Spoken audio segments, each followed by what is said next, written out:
మాగంటి సునీత గోపీనాథ్ ఈ పేరు BRS party Jubilee Hills ticket ఇచ్చేదాకా ఎవ్వరికి తెలియదు. పార్టీ టికెట్ ఇచ్చినాక జనంలకు పోయింది. ఇంటింటికి పోయి ఓట్లు అడిగింది. కాంగ్రెస్ బీజేపీ లీడర్లు ఆమెను అవమానం చేసినా సప్పుడేకున్నది. ఆమె పని ఆమె చేసుకుంటూ పోయింది. పోలింగ్ రోజు బీఆర్ఎస్ సైన్యం అండతోనే జూబ్లీహిల్స్లలో ఏమవుతుందో లోకానికి ఎరిక చేసింది. నిజంగా మాగంటి సునీతక్క ఒక ఫైటర్. ఓలా సునీతక్క నిజంగానే ఫైటర్. పోలింగ్ నాడు జూబ్లీహిల్స్ నియోజకవర్గంలో రౌడీ రాజ్యం నడిచిన వాటిని ధైర్యంగా ఎదుర్కొన్నది. పోలింగ్ బూతులల్లా దొంగ ఓట్లు వేస్తుంటే అందరి ముందే దొరకబట్టింది. పొద్దుటి సంధి ప్రతి బూతు కాడికి పోయి గుండాగాళ్లు ఏ తీరులా రెచ్చిపోతురో కండ్లకు కట్టినట్టు చూయించింది. ఎప్పటికప్పుడు ఆఫీసర్లకు పోలీసులకు ఫిర్యాదు చేసింది.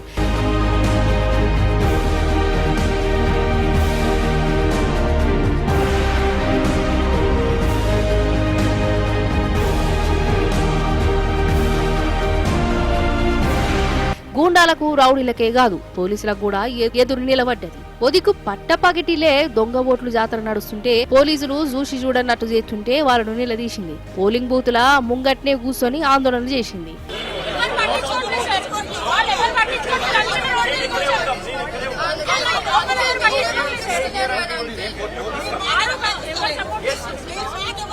పొద్దటి సంధి చీకటి పడేదాకా ముగ్గురు పిల్లలతోని కలిసి ప్రతి పోలింగ్ బూత్ కాడికి పోయి ఓటింగ్ ఎట్లా నడుపుతాందో నజరేసింది. దొంగ ఓటర్లను నిలదీసింది. రిగ్గింగ్లు జరగకుండా ఆమెకు అయిన కాడికి అడ్డం పడ్డది. అయినా గాని పోలీసులు ఆమె మీద దౌర్జన్యం చేసిరు, ఉల్టారు బాబ్ చేసిరు. కానీ సునీతక్క బెదరలే. ప్రజాస్వామ్యాన్ని కాపాడాలి అని రోడ్డు మీదనే కూర్చున్నది. జూబ్లీహిల్స్ లల్లా ఏం నడుపుతాందో అందరికి ఎరికయ్యేటట్టు చేసింది. కండ్ల పొంట నీళ్లు పెట్టుకుని మరి ఈడ జరుగుతున్న అన్యాయాన్ని నిలదీసింది.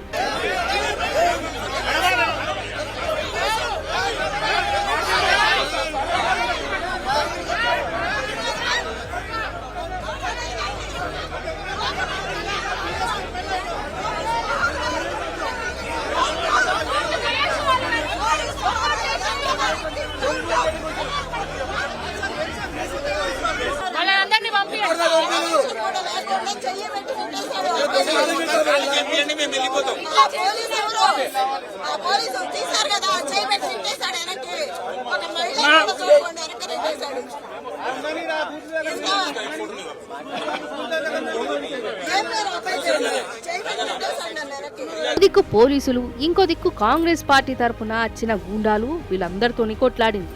నిజంగా మాగంటి సునీతక్క అడిగిన ప్రశ్నలకు ఎవ్వరి దగ్గర జవాబులు లేవు. ఆమె మాట్లాడుతుంటే పోలీసులు, ఎలక్షన్ సంఘం ఆఫీసర్లు నీళ్లు నమిలేరు. మాట్లాడకుండా అడ్డం పడ్డారు. అయినా బెదరలే. కలవడ్డది, నిలబడ్డది.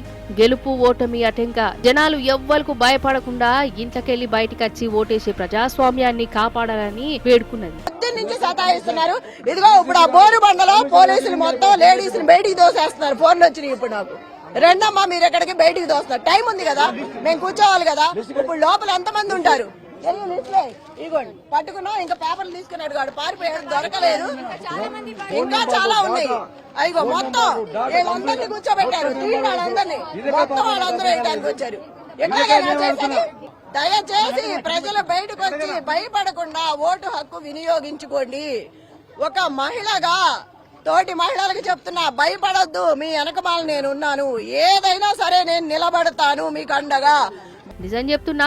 ఏమంటే సునీతక్క బీఆర్ఎస్ పార్టీ తరఫున ఎమ్మెల్యేగా నిలబడ్డదు. అప్పటి సంది అటు చెయ్యి పాటోళ్ళు ఇటు పువ్వు పాటోళ్ళు ఆమె మీద పగబట్టినట్టే చేసిరు. ప్రచారంలో ఆమె పెన్మిటి యాదికచ్చి కండ్ల పొంట నీళ్లు పెట్టుకున్న ఈ కాంగ్రెస్ లీడర్లు కారడ్డం ఆడిరు. పోలింగ్ దగ్గర పడుతున్న కొద్దీ ఆమె మీద కుట్రలు చేసిరు, కుటుంబం మీద కుతంత్రాలు చేసిరు. దిక్మాల పంచాయతీలను ముంగడ పట్టుకొచ్చి ఆమెను బద్నాం చేద్దామని చూసిరు. అయినా జూబ్లీహిల్స్ జనం మాగంటి సునీతక్క దిక్కే నిలబడుతురని చేయి పాటోళ్ళకు కూడా అర్థమైంది. అందుకే పోలింగ్ నాడు రౌడీ రాజ్యం నడిపిరు. ఆమె మీద బెదిరింపులకు దిగిరు. ఆయన ధైర్యంగా నిలబడ్డది సునీతక్క. ఇన్నొదులు కడుపుల దాచుకున్న బాధనంతా జనం ముందు చెప్పుకున్నది. కాంగ్రెస్ పార్టీ అండతోని గుండాలు, రౌడీలు, పోలీసులు చేసిన ఘోరాలకు ఎదురు నిలబడ్డది. అందరు మనసులను గెలుచుకున్నది.